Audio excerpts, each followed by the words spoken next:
Is Mr. Roberto Metere, lecturer, Cybersecurity University of York.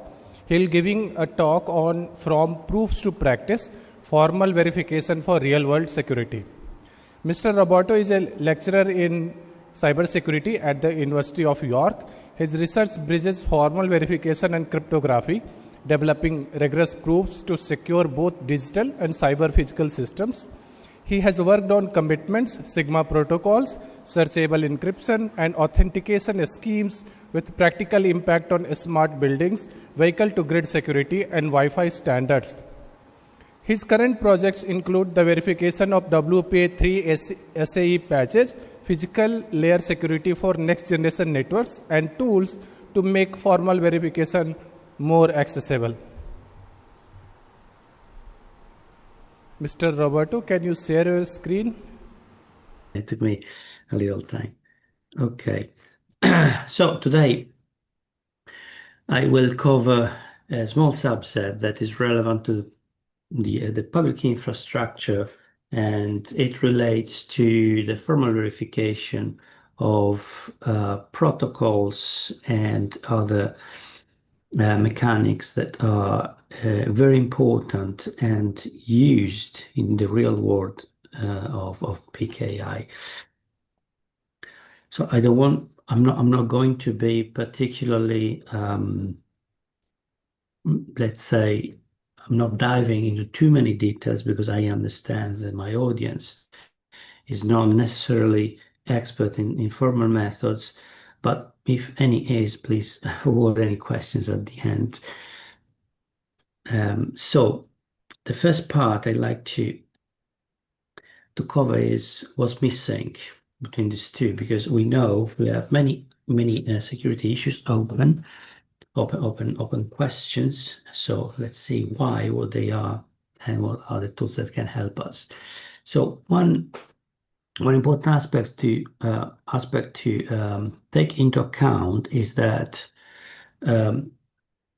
certificate authorities, CAs, are trusted. So in the PKI system that currently we use worldwide, in many PKIs actually, instantiations, CAs are trusted, but who can prove those properties? It's not that we are not aware of this, of potential trust issues here, but who actually proves those?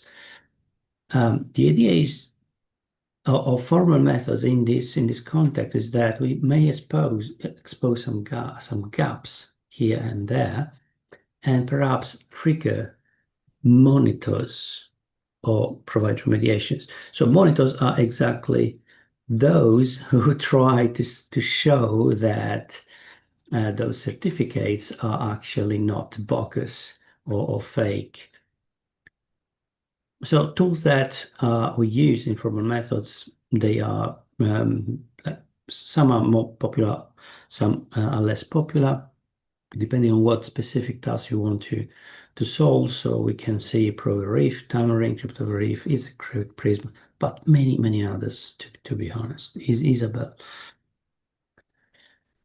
So what are those challenges? And see also, why do we even care? So we do care because we have issues, real world issues.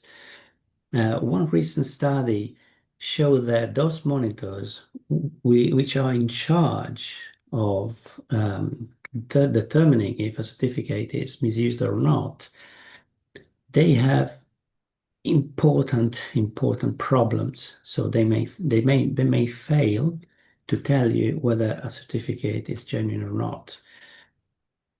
And another study of early this year showed that 18% of certificates that they studied contain structural defects. So this does not mean they are necessarily insecure, but they have still defects that can be seen. 18% is a huge number if you think about it. And some are not mathematical failures even. They are real-world breakdowns in the infrastructure itself, similar to what CT monitors do. So the challenges of providing an actual answer to all those issues is that the complexity, the scale, the standards and policies are continuously evolving, and the specifications as well is not really helping into it's kind of infeasible up to today to be so broad in providing strong guarantees.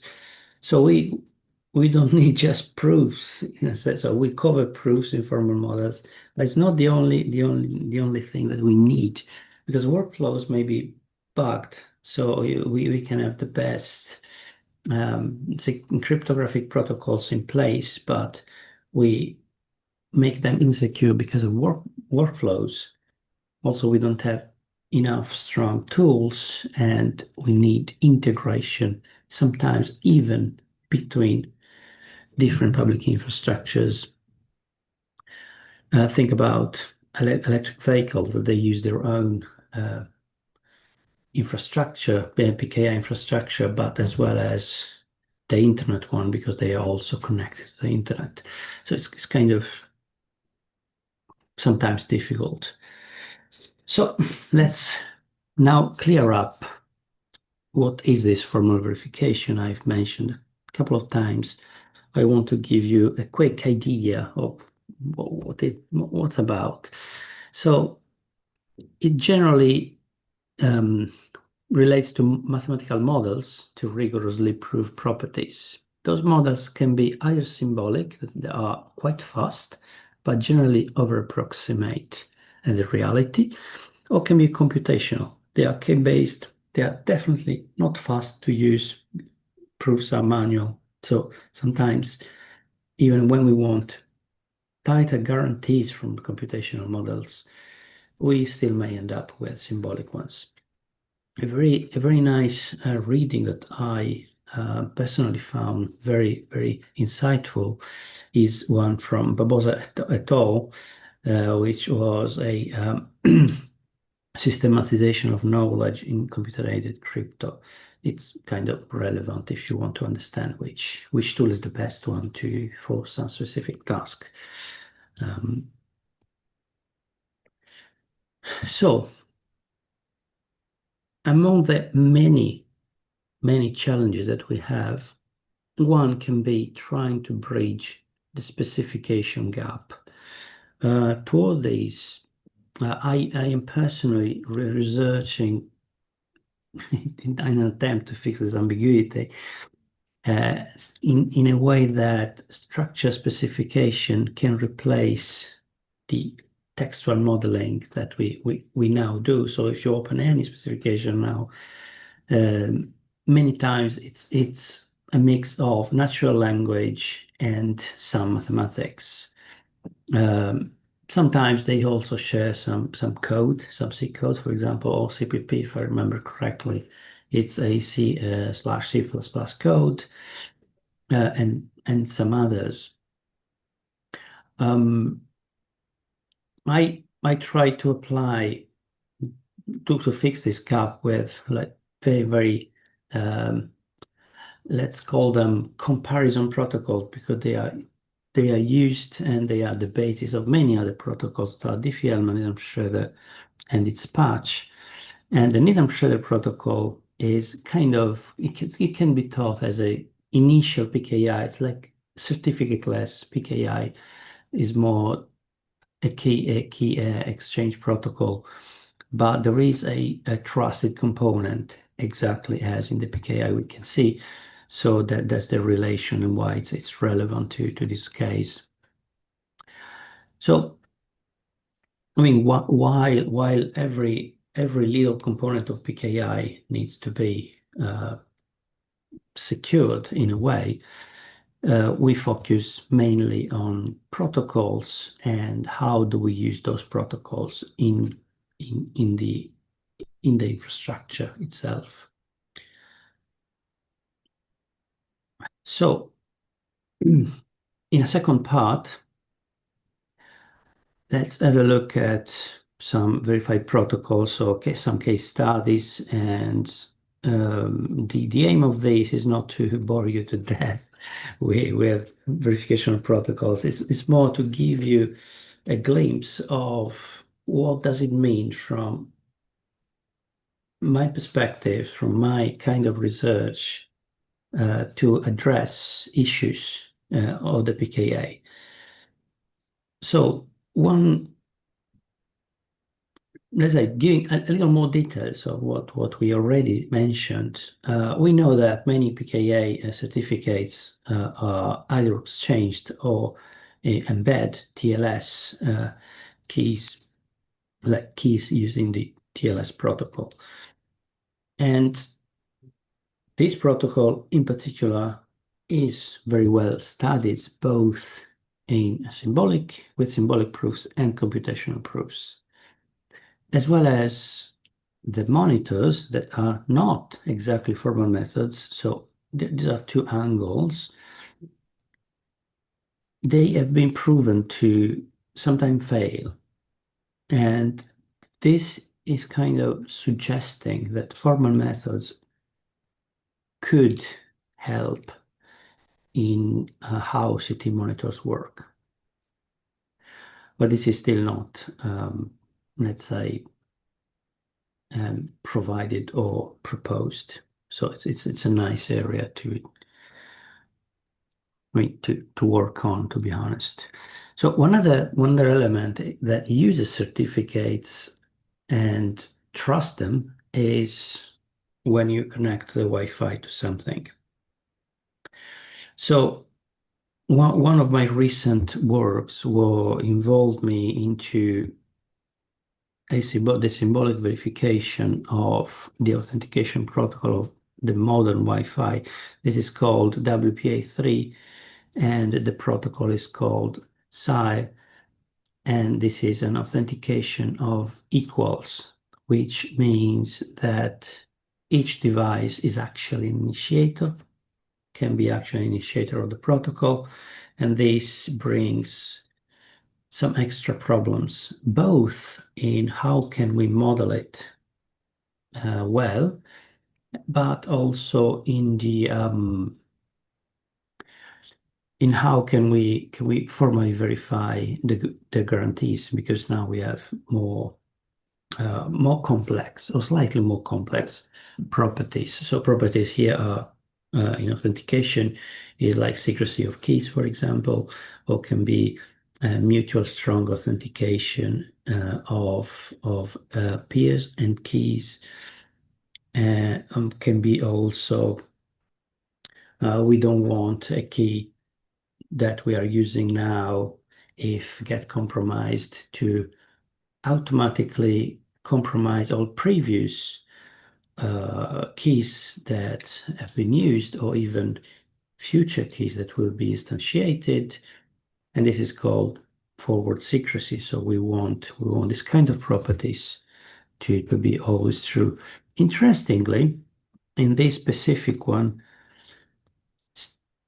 the specification also provides a state machine description on how to implement the protocol. And our study showed quite a few flaws in the specification itself. Some are related to security. And the interesting part of using formal methods in this case was that we could provide verified patches. So it's not only finding attacks, it's also can you demonstrate those properties that you want. So let's say that now, upon obvious assumption that we will see later a bit in general, the WPA3 PSI is now kind of verified in its specification, which does not translate automatically into verified implementations, unfortunately, but this is a very good step forward. Another element is that the quantum era and let's say the wireless PKIs in the future they will likely going to use some links in which the technology is slightly different, and it is going to be based in quantum computations. This means that the physical layer of communication is going to be a bit different and offering different guarantees than the standard Ethernet, for example.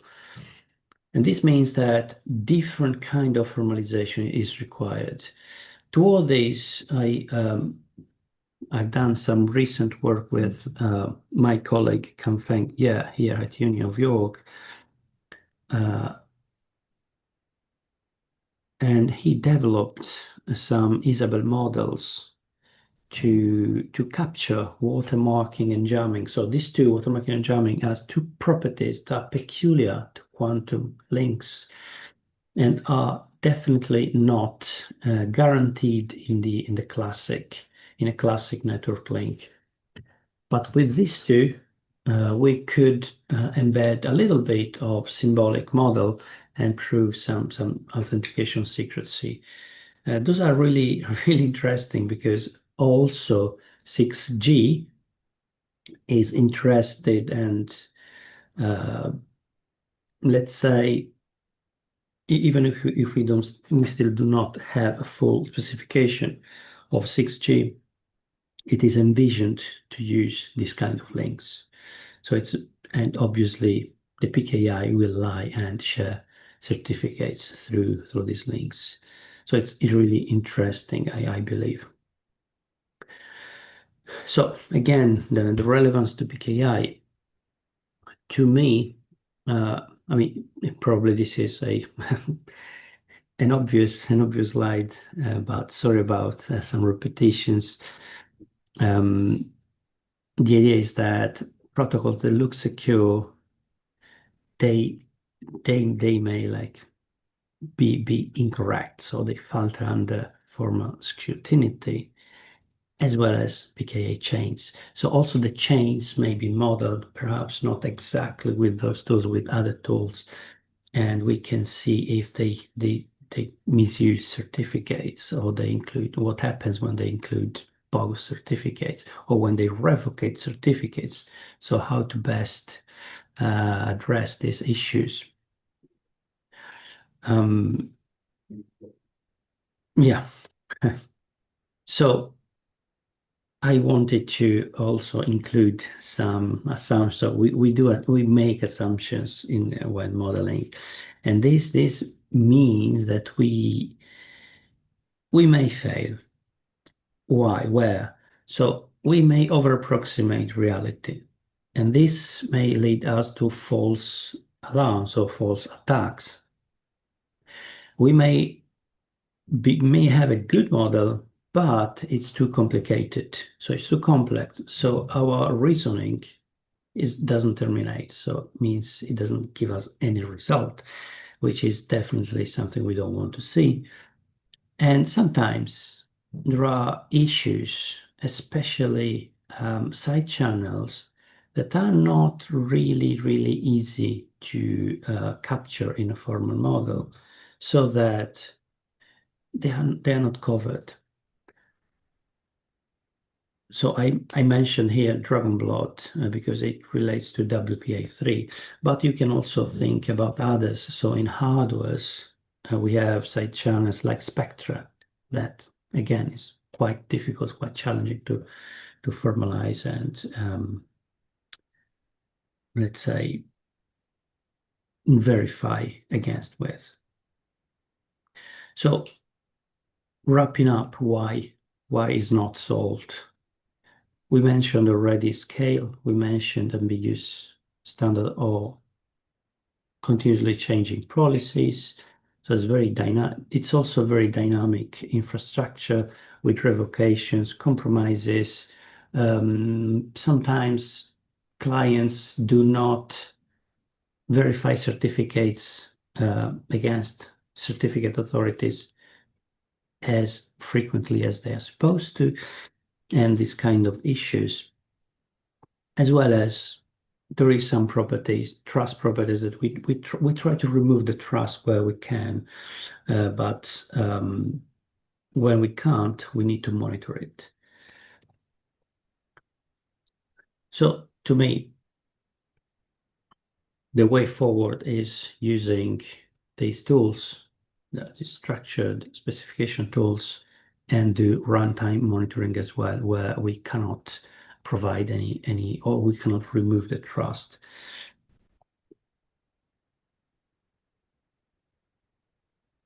So wrapping up, I would say that both it's kind of both a duty now of academia and industry to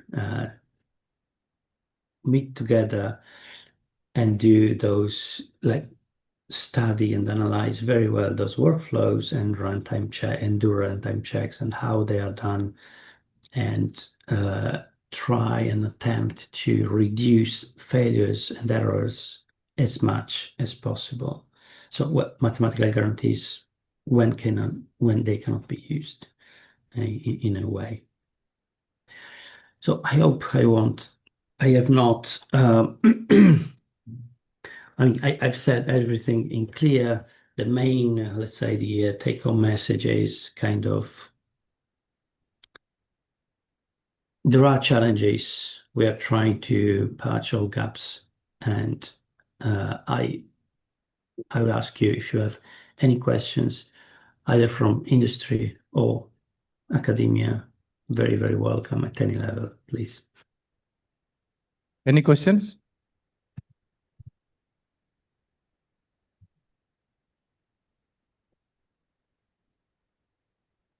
Good morning. Morning. This is about the difficulty of specification. What's the kind of specification language for casting for the prover in any of the systems? So what specification languages can we use? I meant, is it like, again, writing a natural language or some logic specifications, or how he sees it, or a programmer, for example, or a system developer? Like a program, for example, the OCPP that use also some code in the specification. Yeah. Yeah, sometimes this happens and really helps understanding like what's written in natural language. This is a fair point. While we do not still have a very good specification language itself from which we might be able to generate natural language specification from it. These are really challenging because specifications take really many aspects that are difficult to put into one single language. That's why it's still commonly used a mix of maths and natural language. These are really challenging issue.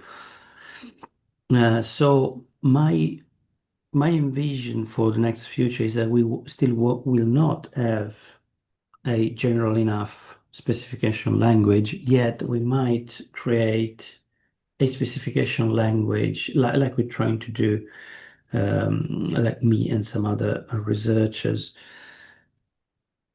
some that are specific to some context. So, for example, authentication protocols. Almost all of them need the same security properties. So how do we specify a language that tries to capture all authentication protocols that we already know? This is part of the specification, to be honest. So even if you open the Wi-Fi specification, this is just 1/10 of what is actually specified inside. There are many other aspects that formal methods are still immature to cover, so we don't. I don't know if I actually answered your question. It was very difficult. It was a very difficult question to answer, to be honest, because we do not have an answer yet. Thank you. Thank you.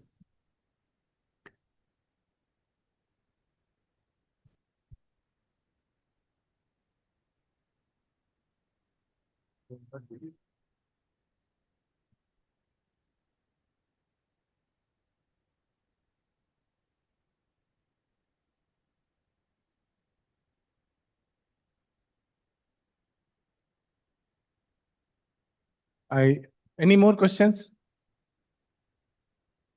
I think there are no more questions. Thank you. Thank you so much for your insightful talk. No problem. Thank you for having me. I really enjoyed it. Thank you.